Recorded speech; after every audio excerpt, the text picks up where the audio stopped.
따라하시죠. 우리에게 일용할 양식을 주시옵고.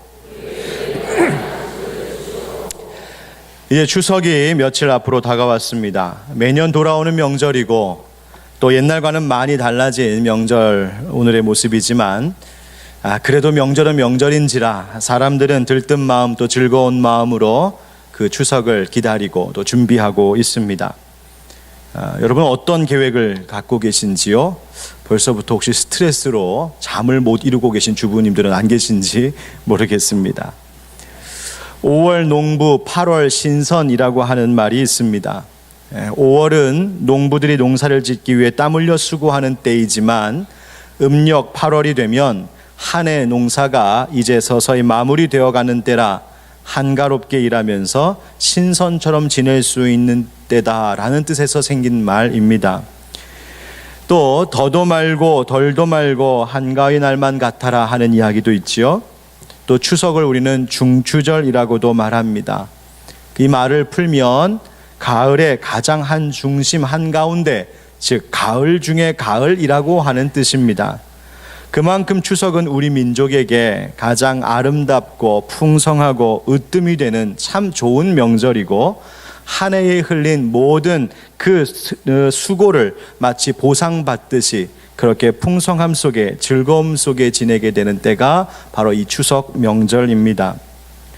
이렇게 감사와 즐거움이 가득해야 할 추석인데, 그런데 우리의 삶의 현실을 돌아보면 꼭 그렇게 좋은 소식만 있는 것 같지는 않습니다.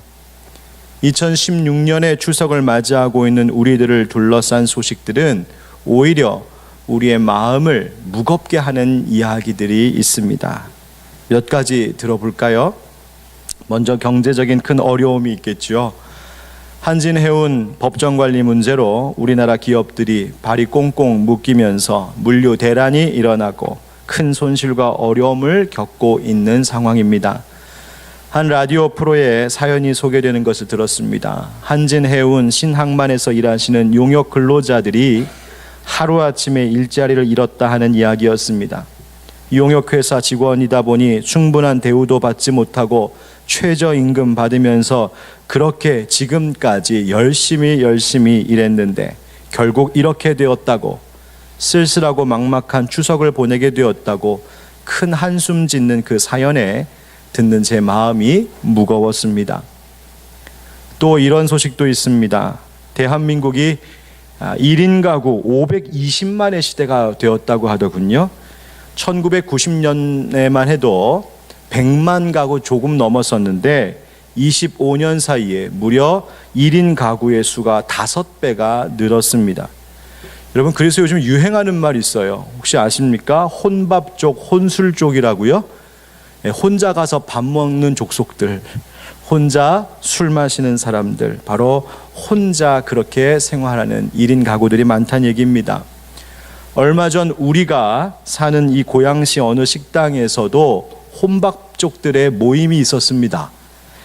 식당에 가서 혼자 밥 먹는 거 부끄러워하지 말자, 우리 당당하게 혼자 식당에서 밥 먹자, 이런 취지로 그런 모임이 있었는데요. 그런데 그 행사에 규칙이 있었습니다. 절대 혼자 밥 먹어야 하고 같은 테이블에 혹 마주 앉더라도 절대 밥 먹는데 말 시키면 안 되는 게 규칙이었습니다. 그래서 혼자 밥 먹으러 가놓고서는 또 어색해갖고 이것도 어떻게 해야 되나 그랬다는 이야기를 또 실어 올린 것을 보았어요. 이런 모임에 누가 올까 싶었는데 그 행사에 참여하려고 사람들이 줄을 서서 기다렸답니다. 이게 밥 먹는데 말 안 하고 그렇게 마주 보면서 먹고 있으면 소화가 되었을지 모르겠습니다. 제가 진작 알았으면 그 앞에 가서 소화지라도 좀 팔면서 했을 것 같은데 그랬답니다. 젊은 층이 겪고 있는 경제적인 어려움, 사회적인 분위기의 변화 속에서 1인 가구가 그렇게 늘어나고 덕분에 혼자 사는 분들을 위한 산업이 활발해지고 있다고는 하지만 이 모습 역시 우리가 생각하는 이 추석 명절과는 도무지 어울리지 않는 모습인 것처럼 보입니다. 또 슬픈 소식도 있었죠. 대한민국 국민이라면 아마 모를 리가 없으리라 생각되는 프로야구 해설가 하일성 씨의 자살 소식이 온 국민들에게 큰 충격이 되었습니다. 어제가 자살 예방의 날이었는데 어찌 된 것인지 이 나라는 자살률도 최고고 심지어 초등학생 자살이 그렇게 심각한 수준으로 늘어나고 있다고 합니다. 또 북한의 핵실험 소식 때문에 또 우리는 모두 긴장했지요. 핵무기 위협 때문에 이제 우리도 핵무기를 가져야 되지 않느냐라고 하는 이야기가 시작되었습니다. 전쟁의 위협이 계속되고 있는 이 나라입니다. 바로 이것이 우리를 둘러싼 현실의 이야기들입니다. 즐겁고 감사가 넘쳐야 할 추석인데 오히려 슬픈 소식, 무거운 소식이 더 많은 삶의 현장인 것 같아 우리의 마음이 참 무거운 때입니다. 자, 이럴 때에 우리 그리스도인들은 과연 어떤 마음과 태도로 이 세상을 살아가야 할까요? 하나님께서 이 어둡고 어려운 시대에 우리를 하나님의 자녀로 부르시고 이 힘든 시대 속에 우리를 예수 믿고 따르는 그리스도의 제자로 삼으셨다면 그 이유가 있지 않을까 생각합니다. 힘든 일이 있는 그 자리에 하나님의 자녀가 있다면 그것은 그 힘든 자리에서 그 하나님의 자녀로서 해야 할 사명이 있는 것이기 때문입니다. 그 옛날 유대 땅에 양을 치며 그저 하루하루 살았던 여러분 목동들 기억해 보십시오. 무서운 로마의 압제 속에서 모든 희망을 잃은 채 그저 그렇게 소망 없이 간간히 하루하루 살아가고 있던 가난한 이들에게 메시아가 오신다는 기쁨의 소식을 전해주었던 천사들이 있었습니다. 여러분, 바로 그 천사와 같은 역할 우리 그리스도인들이 해야 할 때입니다. 어려운 세상에 바로 그리스도인이 밝은 소식, 기쁜 소식이 되어야 한다는 말입니다. 추석 명절이 다가오는 이때에 오늘 말씀을 통하여 이 자리에 모인 여러분 한 사람 한 사람이 우리 주님의 뜻이 무엇인지를 확실히 깨달아 알고 이 어두운 세상에 하나님의 소식을 전해줄 수 있는 기쁜 소식, 감사의 이유가 되는 여러분 되기를 주님의 이름으로 축원합니다. 어려운 세상살이 여러분들 이번 추석에 여러분이 위로의 손길이 되고 하나님의 따뜻한 사랑의 음성이 되어주기를 간절히 바랍니다. 이스라엘 백성들이 애굽에서 나와서 40년이 넘는 긴 시간을 광야에서 보내면서 이제 하나님이 약속하신 가나안 땅을 눈앞에 두고 있는 때였습니다. 모세가 온 이스라엘 백성들을 모압 땅에 모아놓고는 그들에게 설교했습니다. 가나안 땅으로 들어가거든 이렇게 살아가야 한다. 가나안 땅에 들어가면 너희들은 이러한 하나님의 뜻에 순종하며 살아야 된다. 이것이 하나님이 원하시는 것이고 이것이 하나님이 싫어하시는 것이다. 하나님께서 너희들에게 이렇게 복된 길과 오히려 멸망하는 길을 보여주셨다. 잘 생각하고 가나안 땅 들어가면 하나님 경외하고 하나님 사랑하는 삶을 살라고 그렇게 설교했습니다. 바로 이제 새롭게 시작될 새로운 세대를 향한 모세를 통해 하나님이 신앙교육 시키시고 생활교육을 시키는 내용이었습니다. 그런 내용을 담고 있는 이야기가 바로 신명기 전체입니다. 이 신명기는 그래서 크게 모세의 4가지 설교로 이루어졌는데 그 중에 가장 긴 설교가 두 번째 설교 4장 후반부부터 28장까지의 말씀이 바로 가장 긴 설교입니다. 그중 그 중간 결론과 같은 말씀이 오늘 함께 읽은 신명기 10장의 말씀입니다. 모세는 전체 말씀의 주제와 같은 말씀을 이렇게 정리해주고 있습니다. 우리 12절과 13절 말씀 한번 같이 읽어보겠습니다. 시작. 이스라엘아,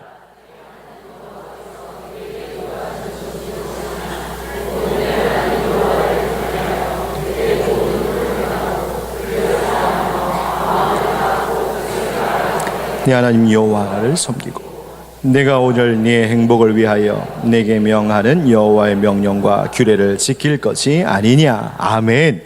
하나님께서 우리에게 요구하시는 삶이 어떤 삶인 줄 아느냐고 묻고 계십니다. 12절의 말씀은 조금 깊이 우리가 살펴볼 필요가 있는데요. 왜냐하면 우리말 번역에서 조금 생략된 부분이 있기 때문에 그렇습니다. 먼저 오늘 말씀 앞부분에 아타라고 하는 히브리어 번역이 생략되었습니다. 이 아타라고 하는 말은 자, 이제, 그럼, 지금 이런 뜻입니다. 나의 말을 듣고 있는 상대의 주의를 환기시키면서 그 다음에 나오는 말에 대하여 잘 생각해보고 이제 무엇을 결정해야 하는지 선택하라 라고 할 때 쓰는 말이 바로 아타라고 하는 말입니다. 또 오늘 성경에 그 다음 나오는 말이 뭐냐면 내게 요구하시는 것이라는 말이죠.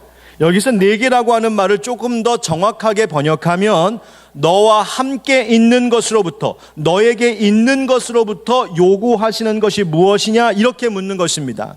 그러니까 이 말은 이런 뜻이죠. 자, 이제 봐라. 이스라엘아, 잘 생각하고 선택해봐라. 너에게 있는 것 가운데 하나님께서 요구하고 계신 것이 무엇인지 깊이 생각해보고 잘 결정하고 선택하라, 그런 뜻입니다. 하나님이 우리에게 요구하시는 것이 다른 어느 곳에 있는 것이 아니라 또 무언가 대단한 것을 가져올 것이 아니라는 것이죠. 하나님께서 요구하시는 것을 충족하기 위해 우리가 어디 바깥 다른 곳에서 무언가 대단한 것을 가지고 와야 할 필요가 있는 것이 아니라 이미 우리 안에 있는 것, 우리 내면에 있는 것, 우리가 할 수 있는 것, 우리 안에 뭔가를 요구하신다라는 이야기입니다. 여러분, 하나님께서 원하시는 것은 뭔가를 새로 만들어 오라는 것이 아니라 하나님께서 우리에게 어떤 대단한 일을 이루라는 것도 아니라 업적을 세우라는 것도 아니고 하나님께서 정말 우리에게 원하시는 것은 내 안에 나와 함께 이미 있는 그 어떤 것이라고 말씀하십니다. 뭘 말씀하시는가? 즉 하나님은 나는 다른 것을 원하는 것이 아니다.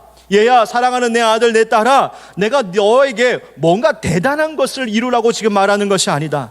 내가 정말 원하는 것은 바로 너 자신이란다. 바로 너를 원하는 거야. 하나님 말씀하십니다. 그래서 이런 찬양도 있잖아요. 하나님은 너를 원하시는 분, 이 세상 그 무엇 그 누구보다 하나님은 너를 원하시는 분, 너와 같이 있고 싶어 하신단다. 하나님께서 우리에게 원하시는 것은 내가 뭔가 대단한 것을 하는 것이 아니라 내가 하나님과 오늘도 함께하는 바로 내 중심을 드리는 것이 하나님이 그토록 요구하시는 것이라고 말씀하고 계십니다. 그렇다면 그것이 무엇일까? 오늘 성경은 5가지로 유사한 가르침을 주고 있습니다. 그 첫 번째는 하나님 여호와를 경외하라 말씀하시죠. 경외함이란 하나님을 향한 두려움이면서 또 하나님을 향한 사랑의 마음입니다. 절대자이신 하나님이기 때문에 두렵기도 하지만 그 하나님은 아버지이시기 때문에 또한 인격적인 관계 속에서 사랑하는 분, 바로 그 마음을 들이며 살라고 말씀하십니다. 두 번째, 그의 모든 도를 행하는 것이라고 말씀하시죠. 하나님을 경외하기 때문에 그분의 도, 하나님께서 보여주신 그 길, 그 법도를 떠나지 않는 것이라 하십니다. 세 번째, 하나님 사랑하는 것입니다. 하나님을 기뻐하고 하나님을 사모하는 것. 또 마음과 뜻 다하여 하나님 여호와를 섬기라 하십니다. 마음과 뜻을 다하라는 것은 나의 모든 중심과 내 힘과 내 시간과 물질과 재능과 내 일과 우리의 모든 존재를 다 들여서 하나님을 섬기고 하나님을 예배하는 삶을 살아야 한다는 이야기입니다. 끝으로 여호와의 명령과 규례를 지키는 삶을 살라 하시죠. 이 지키라고 하는 말에는 간직하다라는 뜻도 있습니다. 그러니까 하나님의 명령과 규례를 마음속에 간직하고 그것을 지키며 새기며 살라고 하시는 이야기입니다. 그런데 이렇게 첫 번째부터 5번째까지 하나님께서 주시는 그 말씀에 가장 중요한 것이 있습니다. 그것은 13절 앞부분에 있는 구절의 이야기입니다. 뭐라고 되어 있냐면, 저를 한번 따라 하시죠. 내가 오늘 내 행복을 위하여.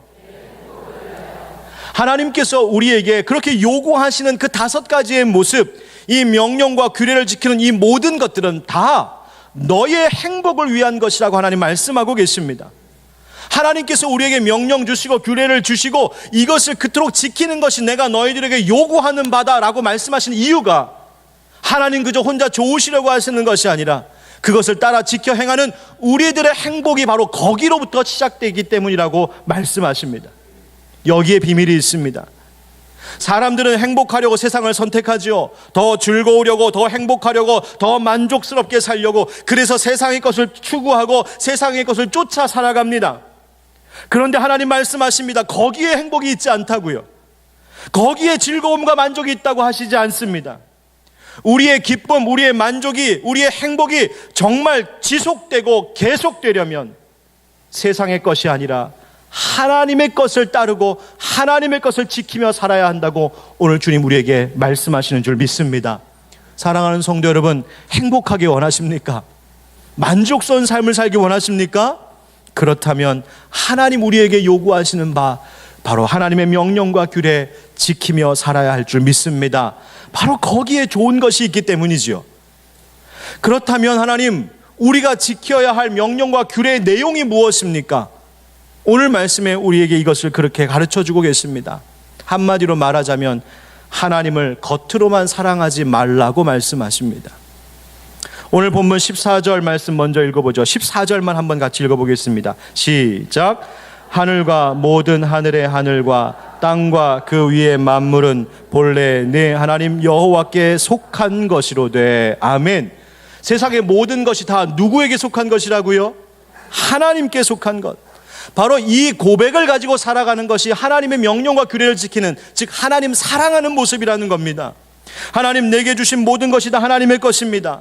하나님, 내가 이 가을 이 결실의 계절에 어떤 수확을 얻게 되었는데 이것 하나님 것입니다. 내게 재물이 있다면 그것 주님이 주인이십니다. 내게 재능을 주셨다면 그것도 하나님 것입니다. 어떤 일을 해서 내게 좋은 결과를 얻었다면 다 그 모든 것이 하나님의 것이고, 내 사랑하는 자녀도 내 가족도 내가 그렇게 소중히 아끼는 그 모든 것들이 다 하나님의 것입니다.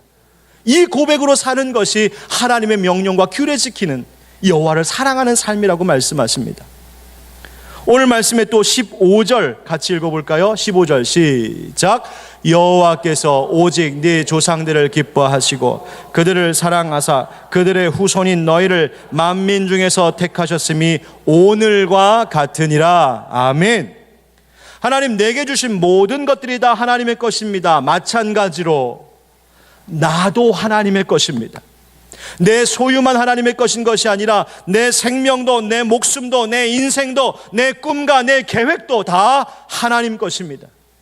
하나님을 향한 우리의 경외심, 하나님을 향한 우리의 사랑, 우리의 믿음이 바로 여기부터 출발한다는 것이죠. 그것을 성경은 다른 말로 16절에 그러므로 너희는 마음에 할례를 행하고 다시는 목을 곧게 하지 말라. 너에게 있는 것이 마치 너의 것인 것처럼 그렇게 교만하지 말아라. 너의 인생이 마치 네 마음대로 할 수 있는 것처럼 그렇게 네 마음대로 살지 말라고 우리에게 말씀하시는 것입니다. 네, 그렇습니다. 하나님, 나의 소유도 하나님 것이고 내게 있는 모든 것이 다 하나님의 것입니다. 하나님, 저는 그렇게 믿고 그렇게 고백합니다. 하나님 들으셨지요? 제가 이렇게 고백했습니다. 이렇게 듣고 그냥 넘어가시면 참 좋겠는데 우리 하나님 꼭 꼬치꼬치 따져 물으십니다. 정말이냐? 예, 그렇습니다. 하나님, 제 모든 것이 다 하나님 것이지 않습니까? 그래? 그러면 한번 그 믿음을 나에게 보여봐라. 꼭 질투 많은 애인처럼 그렇게 하나님은 우리에게 꼬치꼬치 물으십니다. 하나님, 어떻게 보입니까? 내 마음인데 그걸 어떻게 보입니까? 아니, 너의 믿음, 나를 경외하고 나를 사랑하는 마음을 너는 보일 수 있어. 어떻게 해요, 하나님? 그 다음 나오는 이야기가 그 방법입니다. 뭐라고 하나님 말씀하시면 결론적으로 하나님의 사랑처럼 우리도 하나님의 사랑을 닮아가는 인생을 살라고 말씀하십니다. 오늘 17절 말씀 같이 읽어보시죠. 17절 시작. 너희 하나님 여호와는 신 가운데 신이시며 주 가운데 주시요 크고 능하시며 두려우신 하나님이시라. 사람을 외모로 보지 아니하시며 뇌물을 받지 아니하시고. 아멘. 하나님께서 말씀하시는 것 가운데 사람을 외모로 보지 아니하시며 뇌물을 받지 아니하신다. 다시 말하면 하나님은 공의로운 분이라고 말씀하십니다. 그러니 너희도 의롭게 살라 하시는 것이죠. 하나님의 그 의로움처럼 너희도 그렇게 그 의로움을 닮아가라고 말씀하십니다. 요즘 우리나라 우리 사회에서 일어나고 있는 수많은 일들을 보면 결국 불의한 일 행하다가 당한 일들입니다. 정치적인 문제, 검찰기관에서 일어나는 문제, 기업 안에서 일어나고 있는 문제, 지금 우리 국민들이 몸살을 앓고 있는 이유가 다 다른 것이 아니라 불의한 일과 버타다가 일어난 일들입니다. 하나님께서 우리에게 하나님의 의로움을 닮아가라 말씀하십니다.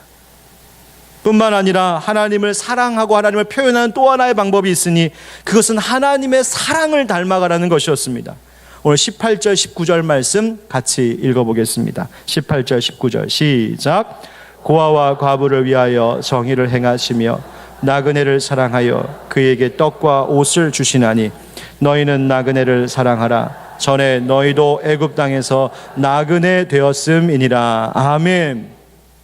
고아와 과부와 나그네들 말씀하시죠. 바로 우리 주변에 있는 약자들을 대표하는 이들입니다. 이들은 우리에게 하나님께서 축복을 주시기 위해서 주신 3종 선물 세트와 같은 분들입니다. 약한 자들 사랑하라 말씀하십니다. 약한 자들을 돌보시는 하나님의 사랑을 너희도 배우고 닮아가라 하시지요. 이것이 다 우리의 행복을 위한 일이라는 말입니다. 너희가 나그네였던 때 너희가 힘들었던 시절을 기억하고 받은 은혜 감사하라고 그 은혜 나누며 살라고 말씀하십니다. 만약 나에게 모셔야 할 병든 노부모가 계시다면 그것 하나님께서 나에게 복 주시려고 놔두신 거라고 말씀하시는 겁니다. 만약 내가 돌봐야 할 형제가 있다면, 내가 돌봐야 할 가족과 친지가 있다면 그들이 나의 짐이 아니라 사실은 하나님께서 나에게 복 주시기 위하여 그 기회로, 통로로 주신 분들이라고 말씀하시는 것입니다. 그 약한 자들을 돌보면, 그 어려운 자들을 돌보면 그것이 다 너의 행복을 위한 것이라고 하나님 말씀하고 계십니다. 예수님께서 제자들에게 기도를 가르쳐 주셨지요. 그러므로 너희는 이렇게 기도하라. 하늘에 계신 우리 아버지여, 이름이 거룩히 여김을 받으시오며 나라가 임하시오며 뜻이 하늘에서 이루어진 것 같이 땅에서도 이루어지이다. 아멘. 하나님의 뜻이 하늘에서 이루어진 것처럼 이 땅에서도 이루어지길 구하라고 가르쳐 주셨습니다.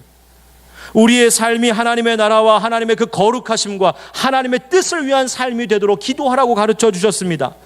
그럼 하나님, 무엇이 하늘의 뜻입니까? 주님, 무엇이 하나님의 영광을 위한 일입니까? 라고 묻는 질문에 예수님은 그 다음 기도를 우리에게 가르쳐 주셨습니다. 같이 읽어보겠습니다. 다 같이 시작. 오늘 우리에게 일용할 양식을 주시옵고. 아멘. 이 짧은 한마디의 이 한 구절의 말씀이 우리에게 큰 가르침을 주고 계십니다. 먼저 예수님은 하나님께서 나의 모든 필요한 것을 공급해 주시는 분이심을 기억하라고 하시는 거예요.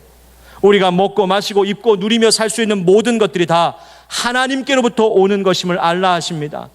이 세상 가운데 사는 동안에 목이 곧은 백성으로 살지 말고 마음의 할례를 받고 모든 것이 하나님께 속했습니다. 내 인생도 하나님께 속했습니다. 모든 것은 다 하나님께서 주시는 것입니다. 이 고백으로 살아가기를 주님 앞에 결단하고 기도하며 살라 말씀하십니다.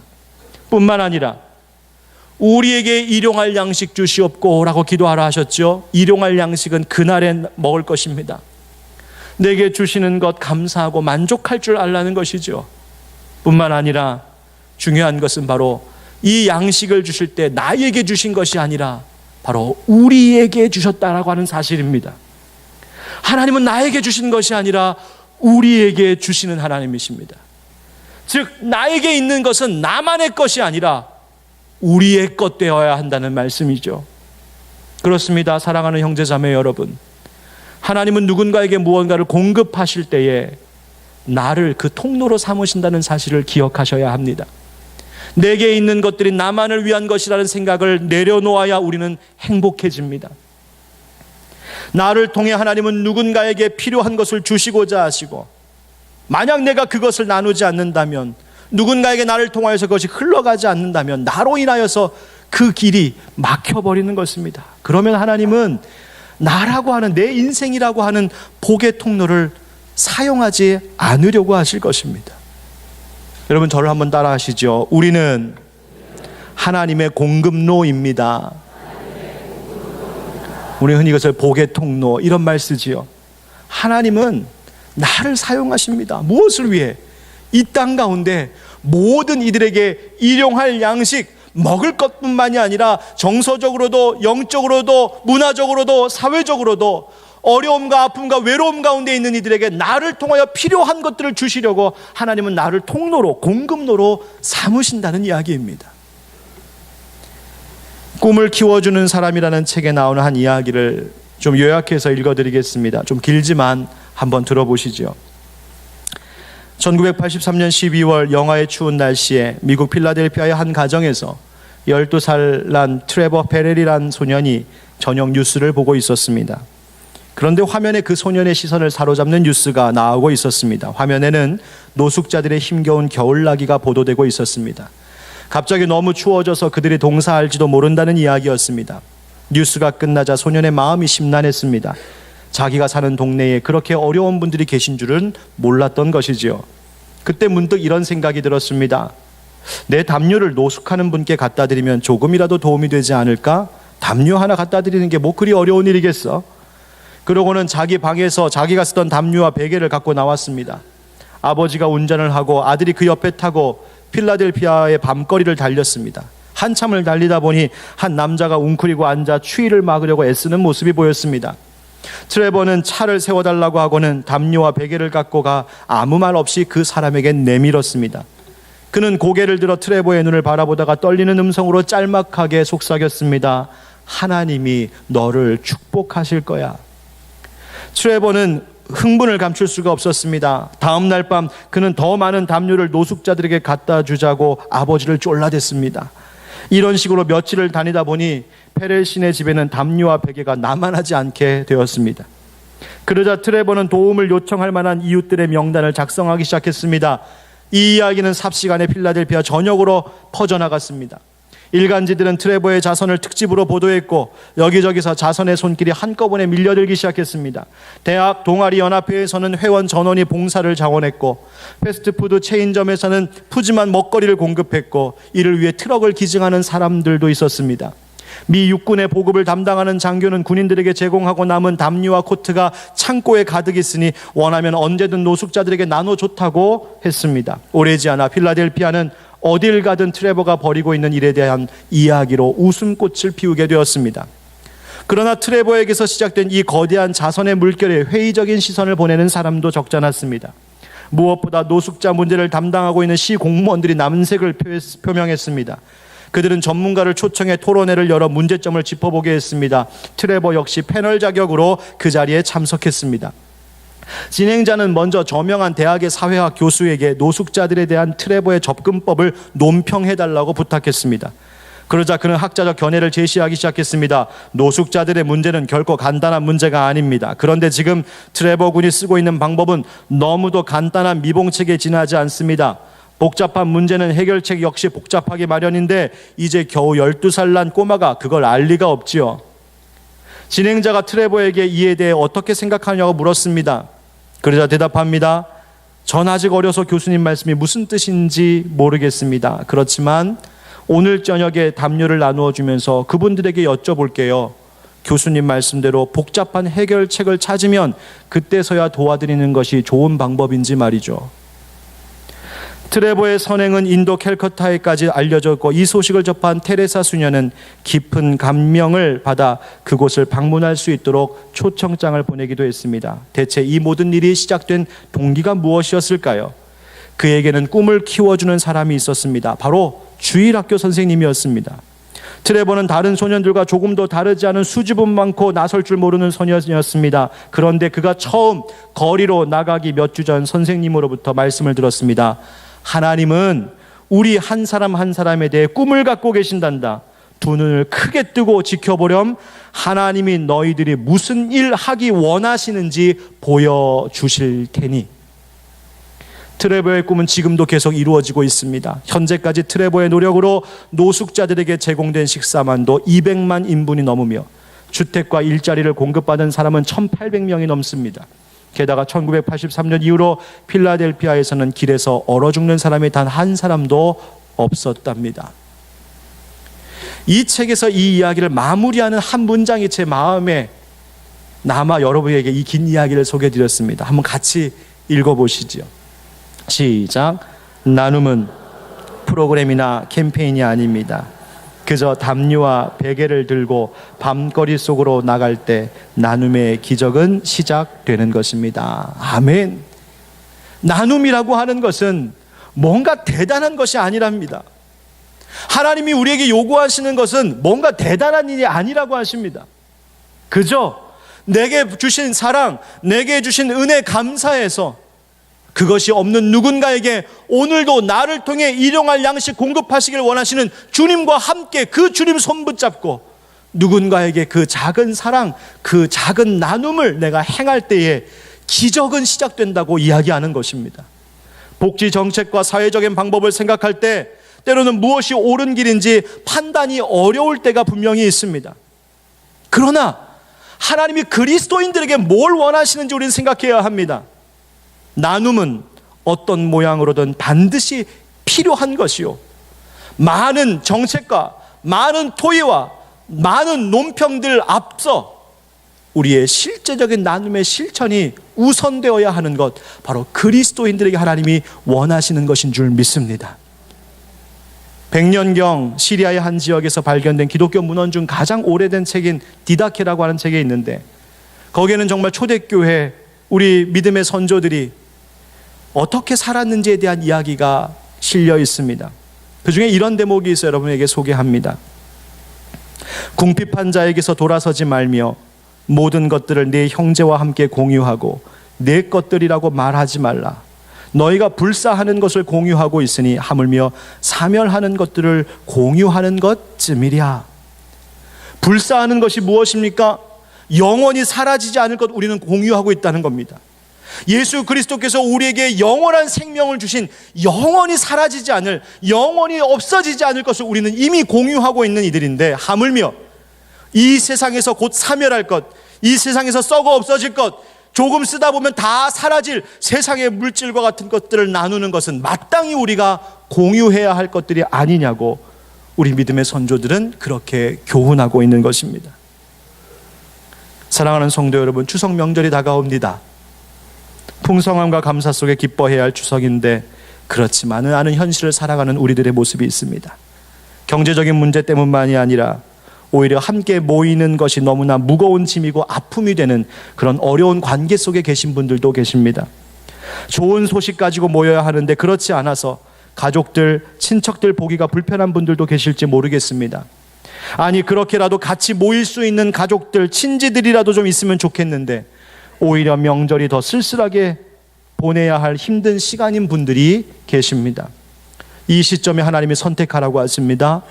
하나님이 기뻐하시는 것, 요구하시는 것이 무엇인지, 하나님께서 우리에게 대단한 일, 남들이 못할 큰 일을 하라고 하시는 것이 아니랍니다. 하나님 사랑을 닮아보라고 말씀하십니다. 우리의 행복을 위해 주신 나눔의 대상을 기억해야 합니다. 여러분, 이번 추석 우리 한 사람 한 사람이 누군가에게 좋은 소식이 되어보지 않으시겠습니까? 위로의 말 한마디로 마음을 따뜻하게 해드리는 우리가 되십시다. 고마운 분에게 작은 정성으로 그 고마움을 표현해보는 우리가 되기를 바랍니다. 내 가족만이 아니라 주변에 어려움 중에 있는 이들에게 작은 사랑의 나눔을 실천하는 여러분 되신다면 어떻겠습니까? 바로 그렇게 살 때 우리는 행복할 수 있습니다. 사랑은 힘이 있고 나눔은 기적을 가져옵니다.